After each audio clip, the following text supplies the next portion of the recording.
Samahan niyo ako guys dahil pupunta nga tayo sa home center at maghahanap tayo ng magandang, mura at maganda. So, padadamihin ulit natin sila.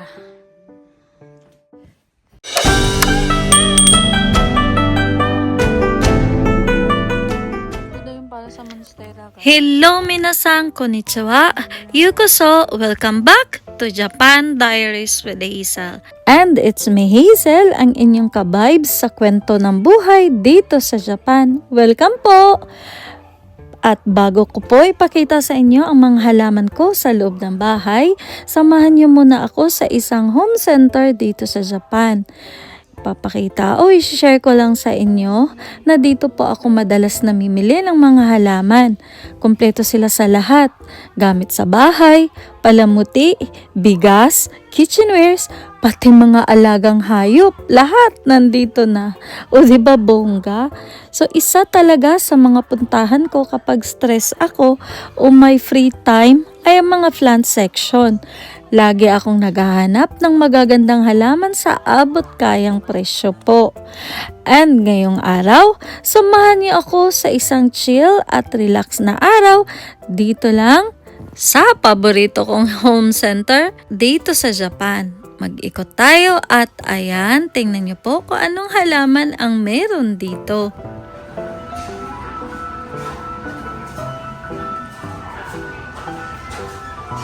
Mahal pa siya. Gusto ko yan. Tignan nyo guys. Grabe. Ito yung aking hilig.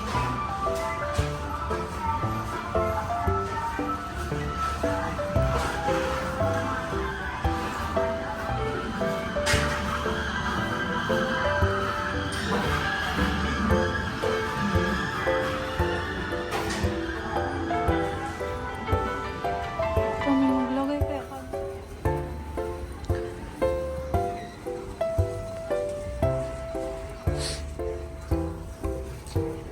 Ang mahal. Grabe. Sa ada outdoor. Mga outdoor plants po.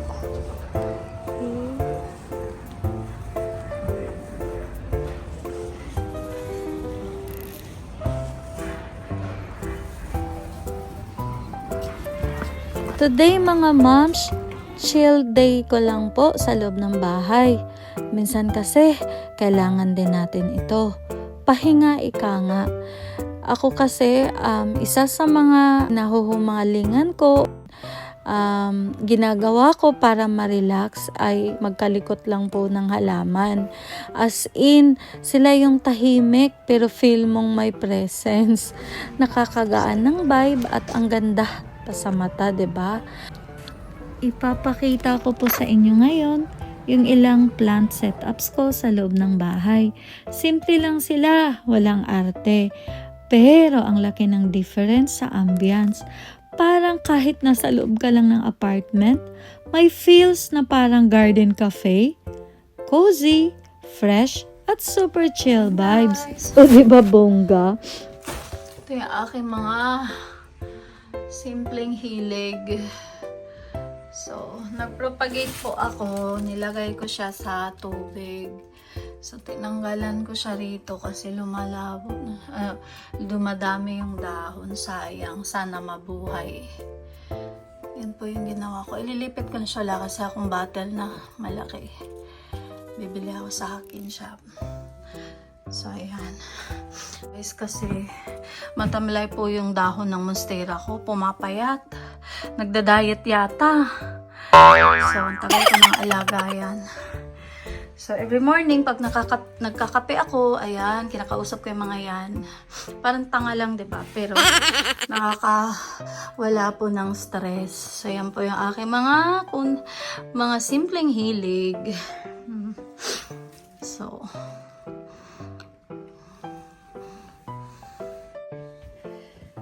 may nabili ako konti. So, ayan. Gawan ulit natin. Sa totoo lang, walang mansion feels tong apartment ko. Pero maraming salamat sa mga halaman ko. A few touches here and there, parang cozy corner cafe na rin ang dating. Itong binili At sa tuwing umaga, habang nagkakape ako at tinitingnan sila, ibang level ng kasiyahan ang nabibigay nila sa akin. Lalo na kapag stress ako.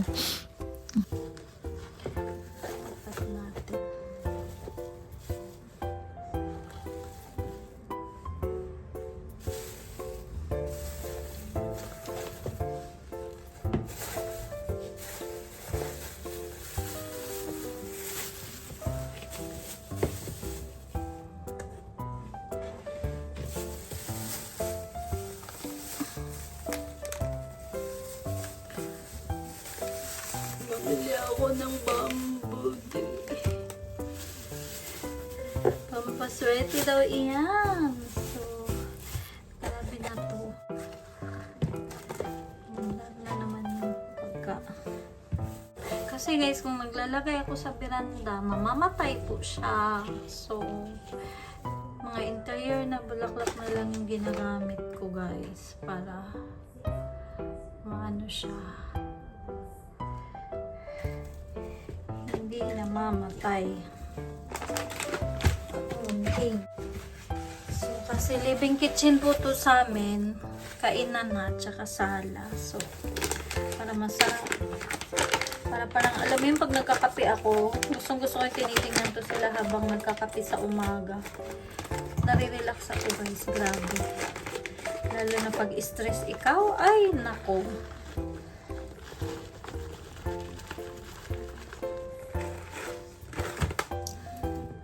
Parang pataba yata itong ano na to, soil. Kasi yung mga ano ko, alam nyo, yung mga monstera ko, ang papayat ng haba ng liig eh.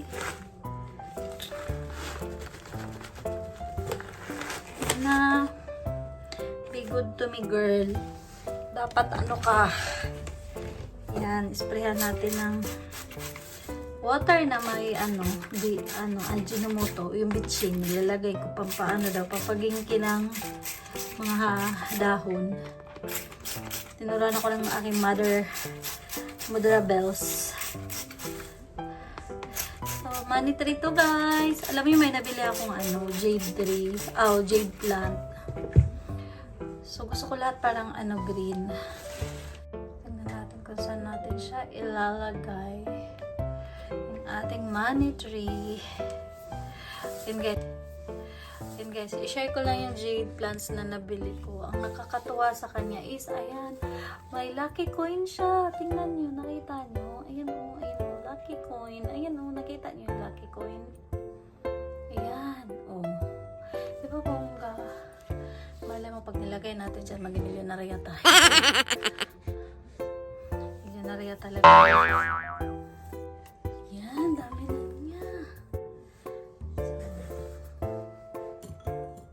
Lagyan natin siya ng succulents.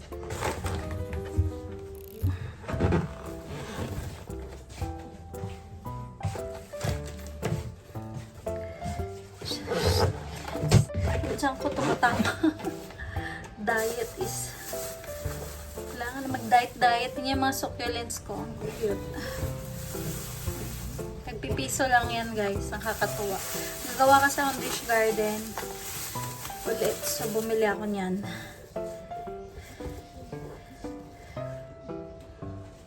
Taas. Di rin. Ayan.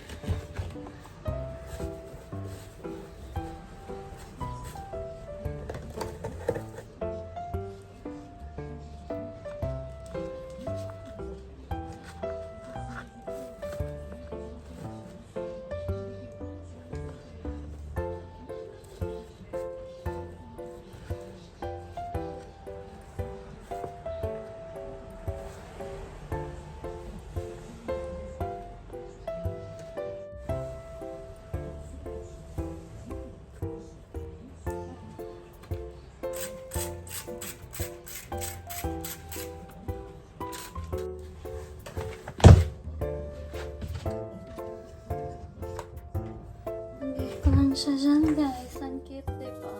Pambahay. Interior kasi.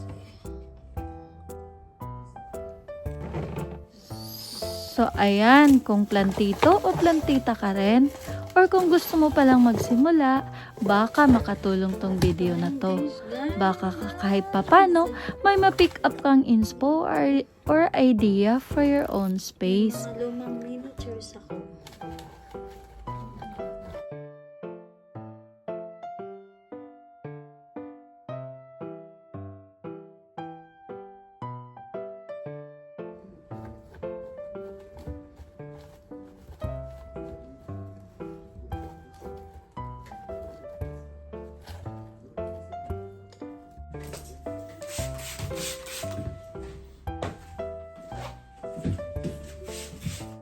Siya guys.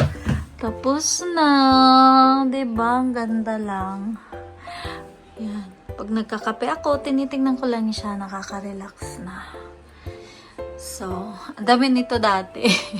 Alam mo yung pag nagpapalit ng season na mamatay, kaya hindi ako bumibili ng mga masyadong mahal. Kasi pag namatay, sayang. So, yung monstera ko, ito, grabe na tinagal nito. Pero pumayat siya guys. Tingnan niyo haba ng lumiit yung kanyang mga dahon.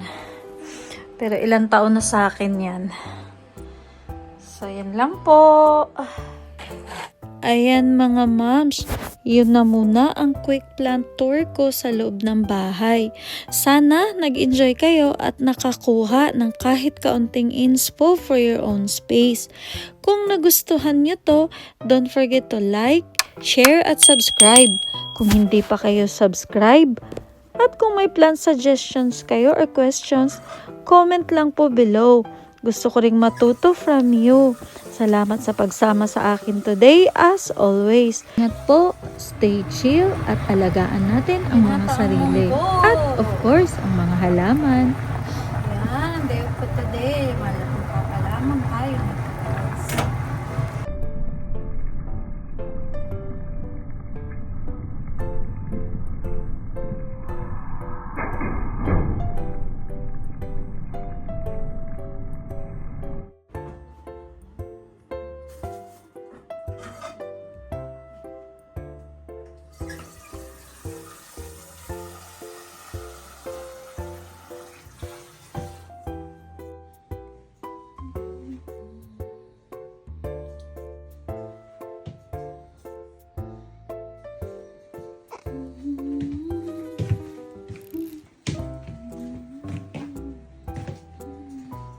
Welcome to my living kitchen.